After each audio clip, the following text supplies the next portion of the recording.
Shalom, selamat datang dalam program Morning Vibes. Konten ini diciptakan khusus untuk Anda yang rindu untuk mendapatkan kesegaran ilahi di pagi hari. Mari simak dengan seksama pesan Tuhan yang akan disampaikan pada pagi hari ini.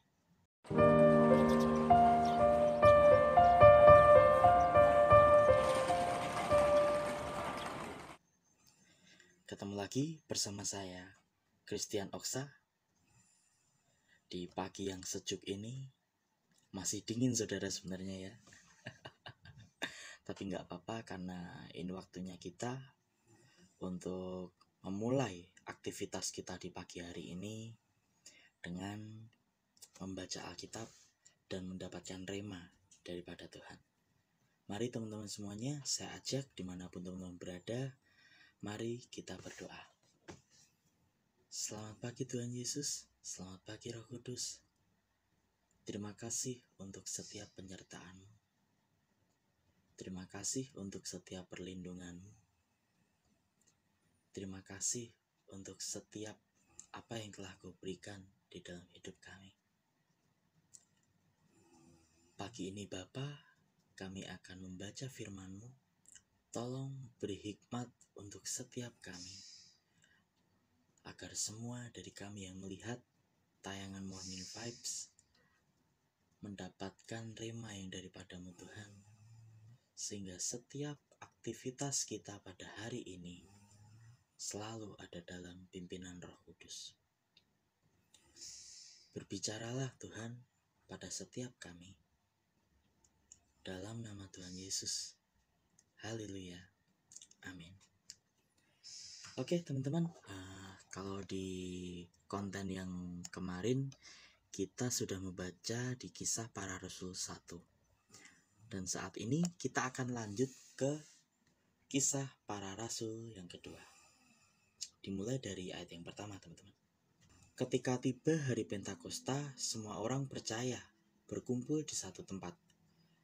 Tiba-tiba turunlah dari langit suatu bunyi seperti tiupan angin keras yang memenuhi seluruh rumah di mana mereka duduk. Dan tampaklah kepada mereka lidah-lidah seperti nyala api yang bertebaran dan hinggap pada mereka masing-masing.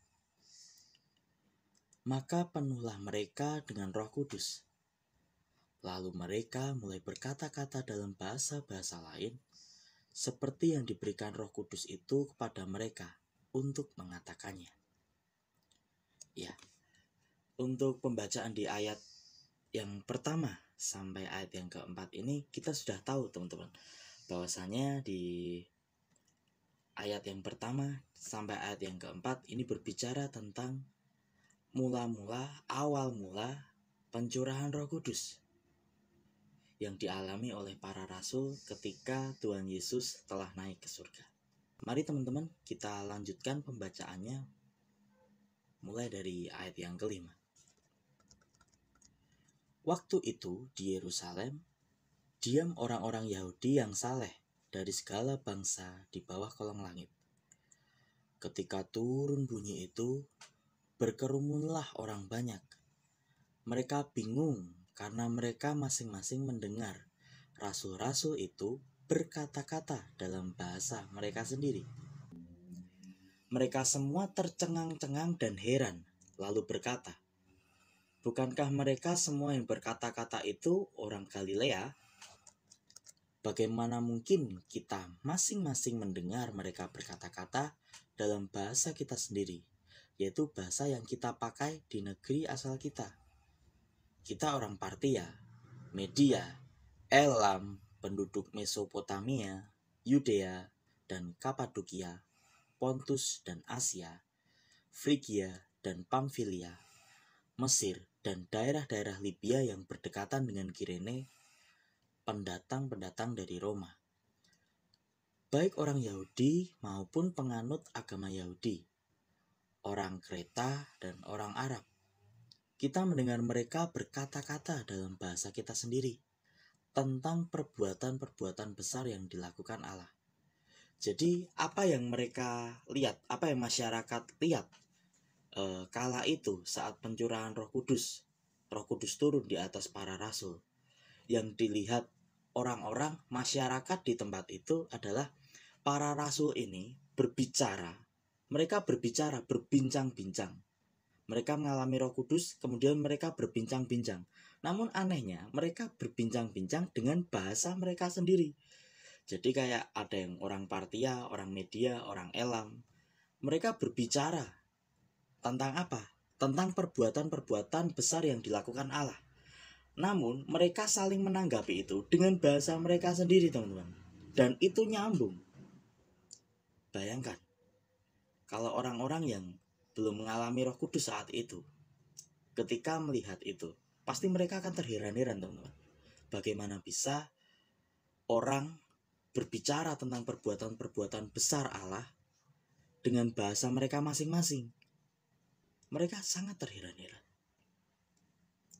Maka dari itu, bisa kita pastikan bahwasanya itu adalah lawatan Roh Kudus. Pentakosta yang pertama, teman-teman. Mari kita mulai lagi dari ayat yang ke-12, teman-teman. Mereka semuanya tercengang-cengang dan sangat termangu-mangu sambil berkata, seorang kepada yang lain, apakah artinya ini? Tetapi ada orang lain yang menyindir, teman-teman. Katanya, mereka sedang mabuk oleh anggur manis. Di sini sangat menarik, teman-teman. Kita bahas lagi satu persatu, kita breakdown dulu.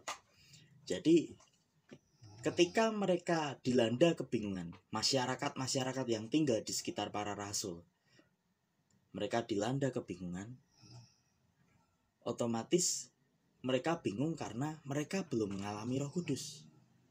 Sampai para rasul ini disindir, teman-teman. Mereka sedang mabuk oleh anggur manis. Tapi kita akan lanjut lagi di ayat yang ke-14, teman-teman. Maka bangkitlah Petrus, berdiri dengan ke-11 rasul itu. Dan dengan suara nyaring, ia berkata kepada mereka, hai kamu orang Yahudi, dan kamu semua yang tinggal di Yerusalem, ketahuilah dan camkanlah perkataanku ini. Orang-orang ini tidak mabuk seperti yang kamu sangka. Karena hari ini baru pukul 9. Tetapi itulah yang difirmankan Allah dengan perantaraan Nabi Yoel. Akan terjadi pada hari-hari terakhir. Demikianlah firman Allah, bahwa aku akan mencurahkan rohku ke atas semua manusia. Maka anak-anakmu laki-laki dan perempuan akan bernubuat, dan teruna-terunamu akan mendapat penglihatan-penglihatan, dan orang-orangmu yang tua akan mendapatkan mimpi. Juga ke atas hamba-hambaku laki-laki dan perempuan akan kucurahkan rohku pada hari-hari itu, dan mereka akan bernubuat. Dan aku akan mengadakan mujizat-mujizat di atas, di langit, dan tanda-tanda di bawah, di bumi. Darah dan api dan gumpalan-gumpalan asap. Matahari akan berubah menjadi gelap gulita, dan bulan menjadi darah, sebelum datangnya hari Tuhan, hari yang besar dan mulia itu. Kita berhenti sampai di sini, teman-teman. Karena saat Petrus yang sedang mengalami lawatan Roh Kudus tadi mendengar ada orang yang nyeloteh, mereka sedang mabuk oleh anggur manis, katanya. Tapi bangkitlah Petrus berdiri dengan ke-11 rasul itu. Dengan suara nyaring, ia berkata kepada mereka, hai kamu orang Yahudi, dan kamu semua yang tinggal di Yerusalem, ketahuilah dan camkan perkataanku ini. Orang-orang ini tidak mabuk seperti yang kamu sangka. Dari ayat 13 dan ayat ke-14 kita bisa melihat, teman-teman. Jadi memang benar para rasul ini mengalami lawatan Roh Kudus. Tapi jangan salah, walaupun mereka dilawat dengan luar biasa, tapi mereka sadar loh, teman-teman. Sadarnya gimana sih? Ya ini dia. Maka bangkitlah Petrus berdiri dengan ke-11 rasul itu. menjelaskan keadaannya. Ketika ada orang lain yang nyeloteh, yang nggak benar, Petrus yang lagi ngalami lawatan, dia berdiri teman-teman, dan menjelaskan dengan argumen yang kuat. Kalau kita tahu banyak orang di luar sana ya teman-teman ya, saat mereka kerasukan oleh iblis, mereka sampai tidak bisa diajak berkomunikasi. Karena apa? Ada iblis yang menidurkan roh tersebut sehingga iblis yang mengambil alih badannya.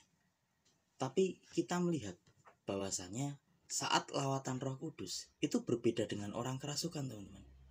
Mereka sadar bahwa mereka itu sedang ada lawatan, itu mereka sadar. Karena apa? Ketika ada orang yang berpendapat salah, si Petrus ini langsung bangkit berdiri teman-teman, dan berkata dengan penuh kuasa. Orang yang mengalami lawatan Roh Kudus pun itu bukan seperti orang kerasukan yang rohnya tidur kemudian diambil alih oleh iblis. Tidak seperti itu saudara. Tapi orang yang mengalami lawatan Roh Kudus, mereka menikmati kenikmatan yang luar biasa. Yang mereka nikmati adalah roh Allah. Jadi pikirannya pun sadar teman-teman. Ketika ada sesuatu yang gak benar, si Petrus berdiri dengan ke-11 rasul itu dan berkata dengan keras bahwasanya orang-orang ini bukan mabuk seperti yang kamu sangka. Di sini saya menjelaskan bahwasanya kalau orang-orang di luar sana yang belum mengenal Kristus ya, mereka bilang bahwasanya ada orang yang berbahasa roh, itu mereka dirasuki, mereka sedang kerasukan jin putih. Bukan seperti itu saudara. Mereka pun sadar. Tapi karena nikmatnya lawatan itu, karena membaranya cinta Tuhan untuk para rasul, mereka menikmati itu dengan kesadaran kepalanya, kesadaran pikirannya.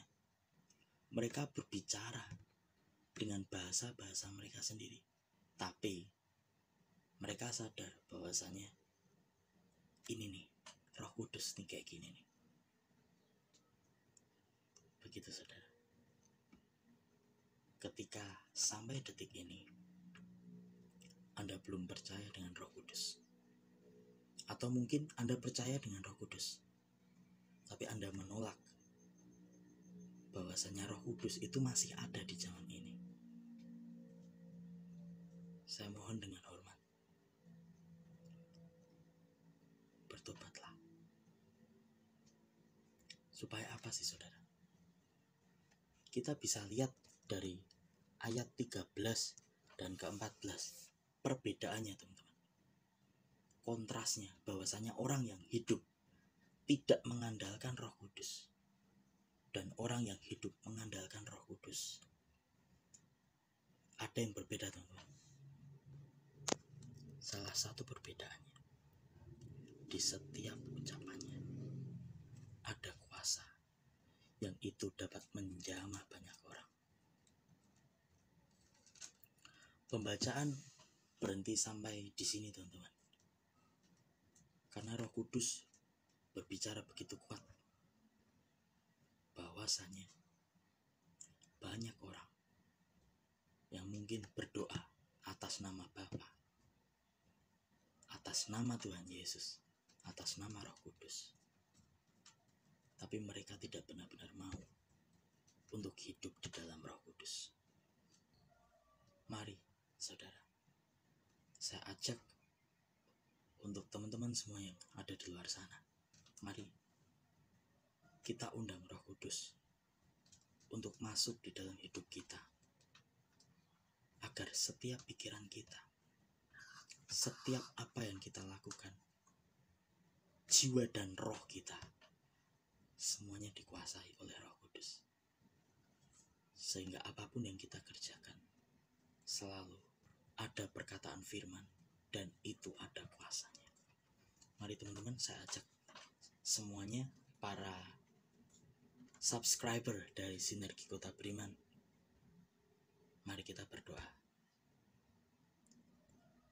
Selamat pagi Bapa, terima kasih atas firman-Mu yang telah Kau sampaikan pada pagi hari ini. Kami sangat mengucap syukur Tuhan, bahwasanya setiap kami tidak hanya membutuhkan kasih Bapa, tidak hanya membutuhkan cintanya Tuhan Yesus, tapi kami juga butuh untuk mengalami Roh Kudus.